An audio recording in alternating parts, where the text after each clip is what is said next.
दुखी छु। मान्छेहरू मेरो चेतनामाथि नै प्रश्न गरिरहेका छन्।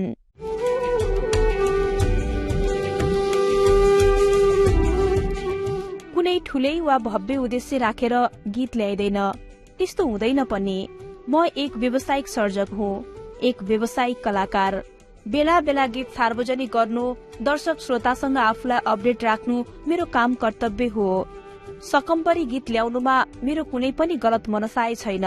आफ्नो सिर्जनाले प्रभाव पारोस्, व्यावसायिक रूपमा सफल होस्, त्यसले केही न केही छाप छाडोस् भन्ने उद्देश्य हुन्छ नै एक सचेत व्यावसायिक सर्जकको। त्यस्तै उद्देश्य अनुकूल ल्याइएको हो यो गीत पनि। आफू बाहेक अरूले बाँचिरहेको जीवन, वर्तमान समाज, मान्छेका भोगाई परिस्थितिप्रति पनि मेरा केही चासो हुन्छन्। केही आफूले पढेका, केही आफूले देखेका, केही आफूले बाँचेका समयसँगै विभिन्न पात्रसँग मेरो साक्षात्कार हुन्छ। ती पात्रले थाहा पाउन् या नपाउन्। म मान्छेहरूलाई व्यक्तिगत रूपमा मूल्याङ्कन गर्दिन, उनीहरूलाई कुनै पनि प्रकारको हस्तक्षेप गर्दिन। मान्छेहरू बाँचिरहेको समय र जीवन हेर्न रुचाउँछु। उनीहरू कसरी सोच्छन्, कसरी बाँच्छन्, त्यो विषयतिर पसिरहे त्यहाँ देखिन्छ हाम्रो जस्तो अस्थिर र मिश्रित समाजका विभिन्न रंगहरू। ती रंगहरू बटुल्न मलाई मन लाग्छ र यसरी रंगहरू बटुलेर सकम्बरीमा मैले एउटा समाज खडा गरेको छु। हाम्रो समाजकै बिम्बहरू सापटी लिएर तिनै बिम्ब र समाजका पात्रहरू मार्फत मैले एउटा अर्को समाज निर्माण गरेको छु सकम्बरीमा।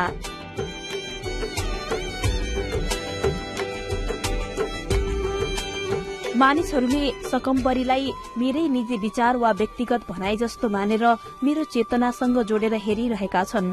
तर सकम्बरीमा मेरो निजी विचार छैन, मेरो व्यक्तिगत दृष्टिकोण छैन। सायद समाजमा बाँचिरहेका पात्र ल्याउँदा, समाज बुझ्दा समग्र समाजलाई नै मैले गलत रूपमा बुझे भन्ने मान्छेको बुझाइ हो भने त्यसलाई म स्वीकार गर्छु र त्यसमा म आत्मआलोचना पनि गर्न चाहन्छु।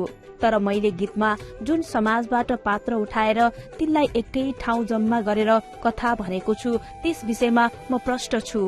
सोचे त्यसमा मान्छे होस्, उसको चेतना होस्, फूलमाया प्रतिको उसको व्यवहार होस्, फूलमाया होस् वा सकम्बरी, तर उसले भोगेका परिस्थिति होस्, उसको पारिवारिक पृष्ठभूमि होस्, चाहे उसले आफ्नै निजी यात्रामा भेटेका पुरुष हुन्। समाजको एउटा अंग हो त्यो फूलमाया वा सकम्बरी। उसलाई हेरिने दृष्टिकोण, उसलाई गरिने व्यवहार सबै समाजका उपज हुन्। ती सबै पात्र मैले समाजबाटै टिपेको हो। सायद मैले बुझेको मेरो समाज गलत हुन सक्छ। सायद समाजले छोरी मान्छेप्रति राख्ने दृष्टिकोण, छोरीले भोग्ने परिस्थितिलाई मैले गलत रूपमा बुझेको हुन सक्छु। यदि मैले ती सबै गलत रूपमा बुझेको रहेछु भने समाजले नै मलाई गलत रूपमा बुझाइरहेको छ। यदि यस्तो छैन भने समाजलाई नै मैले गलत रूपमा बुझिरहेको छु। होइन भने हामीले इमानदारीता साथ भन्नुपर्छ, हो समाजमा त्यस्तो परिस्थिति छ र त्यस्तो दृष्टिकोण छ। त्यसैले महिलालाई प्रश्न सोध्ने गरिन्छ। प्रश्न सोध्ने तिनै पात्रहरू, ती पात्रका बुझाइ र जसलाई प्रश्न सोधिएको छ सबैलाई एकै ठाउँ जम्मा गरेर मैले यो गीत सिर्जना गरेको हो। गीतको निर्माण कथा हो यो।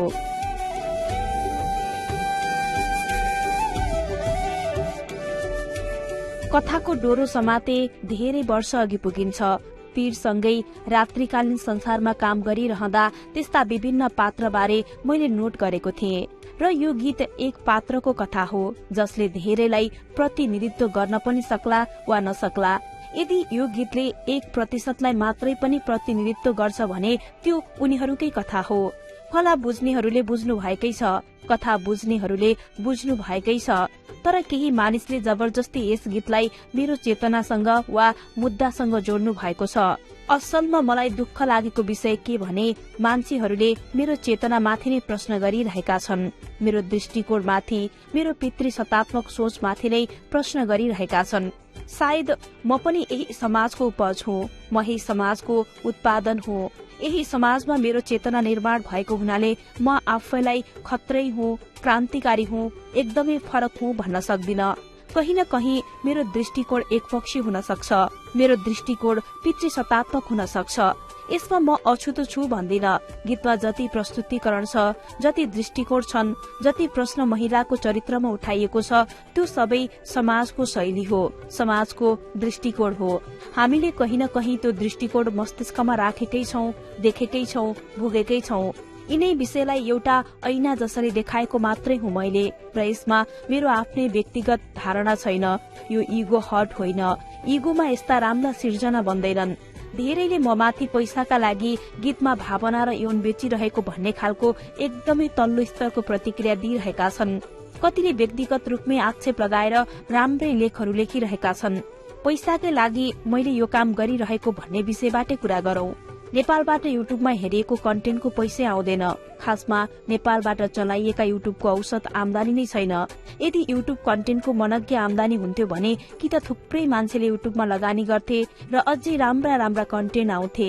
निम्न स्तरको हामीले हेर्नै नसक्ने कन्टेन्टको निर्माण किन हुन्थ्यो होला र? युट्युबले नेपाललाई औसत पैसा मात्रै दिन्छ।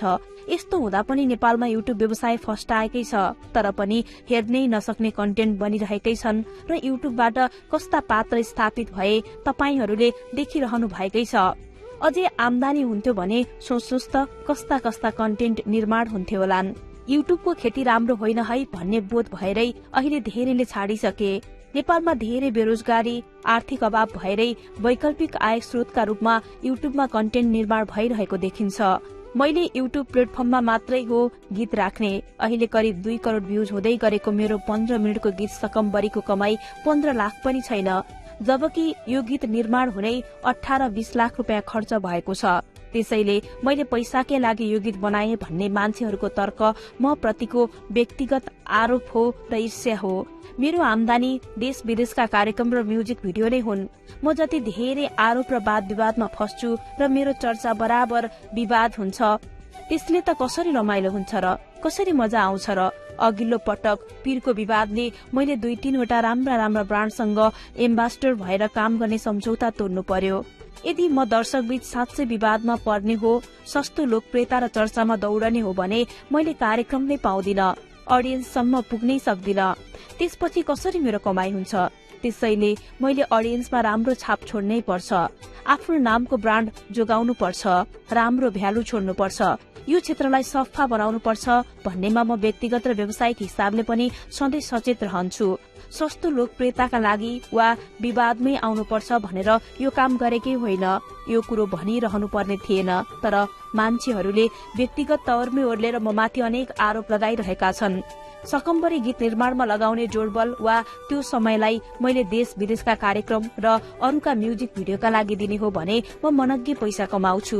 सृजनात्मक हुटहुटी कथाहरूले हिर्काउँदा र व्यावसायिक हिसाबले वर्षमा 1-2 वटा गीत बनाऊ भनेर काम गर्छु। म कन्टेन्ट निर्माणमा आफ्नो राम्रो ब्रान्ड भ्यालु बनाएको छु। मैले एउटा गीतलाई 6 महिना समय लगाउनु भन्दा अरूको म्युजिक भिडियो खेलेर देश विदेशका कार्यक्रमबाट र ब्रान्डहरूको इन्डोर्समेन्टबाट नै म प्रशस्त पैसा कमाउन सक्छु। मलाई लामो समय लगाएर गाली खाएर विवादमा फसेर यस्तो कन्टेन्ट बनाउने जरुरी नै छैन। यो मेरो रुचिको विषय हो। मैले समाजलाई प्रश्न गर्नु छ, केही भन्नु छ र सुसूचित गराउनु छ। यस्तै आदि इत्यादि कारणले म कन्टेन्ट बनाउँछु, गीत बनाउँछु, कथा निर्माण गर्छु। त्यसलाई कथानक रूपमा नबुझेर मान्छेले मलाई व्यक्तिगत रूपमा गाली गरिरहेका छन्। यद्यपि के हो भने मैले गरेको सिर्जनाका पात्र वा मेरा अघिल्ला गीतका केही विवादमाथि मात्रै टिप्पणी गर्नेहरूलाई लाग्छ होला यसले त केही पनि बुझ्दैन।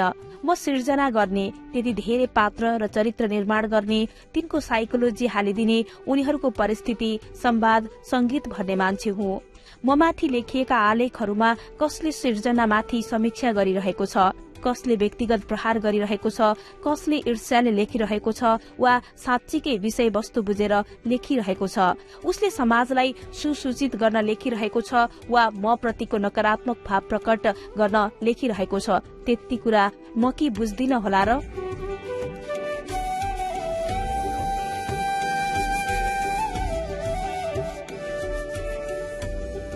पहिले मलाई यस्ता विषयले खूब प्रभाव पार्थे। अहिले यी कुरा फिल्टर गर्न सक्छु।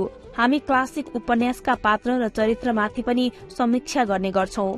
म प्रशंसाको भोको होइन, मेरो सिर्जनामाथि जति गाली आउन् मेरा सिर्जनाका पात्रमाथि समीक्षा गरून्। सकम्बरीका ती पात्र, चरित्र, निष्कर्षका विषयमा मजाले चर्चा गरून्। यो भएन त्यो भएन भनुन्, तर मान्छेहरूले व्यक्तिगत रूपमा पहिले पनि विवादमा आएको मान्छे यो यस्तो यो उस्तो भनेर शान्त मानिसलाई जसरी प्रहार गरिरहेका छन् त्यसले देखाउँछ उनीहरूको उद्देश्य निरुत्साहित गर्नु हो। अब म अलमलिलो हुन्न, निरुत्साहित हुनुहुन्न भन्नेमा सचेत भइसकेको छु।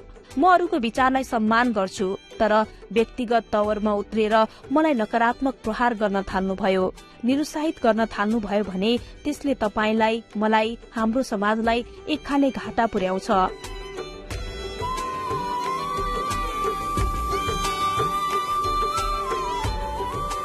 खासमा दोहोरी ब्याटल 3 को प्लान गरेर प्रीति आले र मैले तयारी गरिसकेका थियौं। गीतलाई एरेन्जमा दिइसकेका थियौं, संगीतको काम अघि बढ़िसकेको थियो। सायद अहिले प्रीतिजी मसँग रिसाउनु भएको होला, अर्को गीत पो निकालेर भाइले सरप्राइज दियो भन्दै। तर पीर आएपछिको 1 वर्ष म अलि बढी डिस्टर्ब भए। पीरमा उठाइएको मुद्दा अर्कै थियो, अरू पात्र नै प्रमुख थिए, तर मान्छेहरूले सानो अंशमा मात्रै देखे कि एक पात्रलाई नोटिस गरे। तिनै पात्रलाई मात्रै मान्छेले बहस र छलफलको विषय बनाए।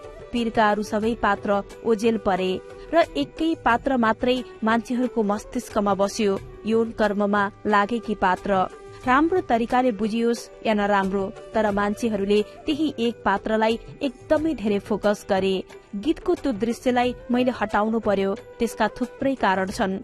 यसबारे पछि कुनै बेला कुरा गरौंला, तर मेरो मस्तिष्कमा एउटा प्रश्न छँदैछ, केवल त्यही पात्रलाई किन मान्छेहरूले फोकस गरे? पीरमा मुख्य पात्र त अरू नै थिए, मुख्य कथा त अर्कै थियो। यो मलाई महसुस भइरहेको, सधैँ हिर्काइरहेको विषय हो। गीत हटाउनु परेको पीड़ा मसँग छँदैछ। सर्जकीय हिसाबले हामीले पीरमा निर्माण गरेका पात्र र परिस्थितिलाई नजरअन्दाज गरियो। म यसरी डिस्टर्ब भए कि मैले दोहोरी ब्याटल 3 मा काम गर्नै सकिन, त्यसमा कनेक्ट हुनै सकिन, किनकि पीरको त्यो एउटा पात्रले मलाई लामो समयसम्म पछ्याइरह्यो।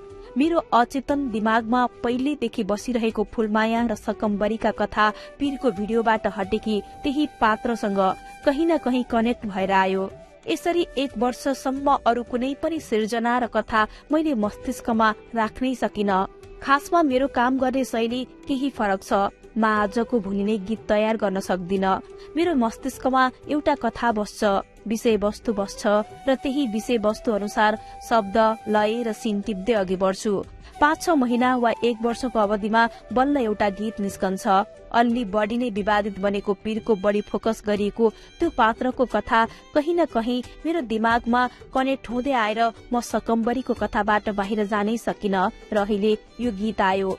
अघिल्लो पटक त्यही पात्रमाथि विवाद भएको, अहिले पनि मुख्य पात्र कहीं न कहीं त्यो पात्रसँग मिल्न गए झै भएर मान्छेहरूले सोचे मेरो चेतना त्यति मात्रै हो त, मैले यौनका कथा मात्रै लेखिरहेको छु, महिलालाई त्यही दृष्टिकोणमा मात्रै प्रस्तुत गरिरहेको छु भनेर मान्छेहरू त्यही दृश्यमा बढी फोकस भए। पीरमा त्यो पात्रको चर्चा यति धेरै नभइदिएको भए, मान्छेहरू त्यो पात्रमा मात्रै फोकस नभइदिएको भए पनि सकम्बरी निस्कन त निस्कन्थ्यो। यसको लय, शब्द, कथा बुझिसकेकै थिए, तर त्यसमा यति छिट्टै काम गर्दिनथे होला। पीर पात्रको इगोहट, मान्छेहरूले मलाई हेर्ने दृष्टिकोण र कहीं न कहीं त्यसले म माथि पारेको प्रभावले यो कथामा म काम गर्न बाध्य भए जस्तो लाग्छ।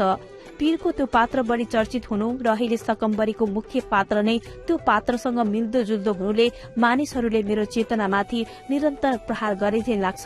तर यस्ता पात्रहरू र कथा मसँग अझै छन्। यो सामग्री हामीले eKantiPur.com बाट साभार गरेका हौं।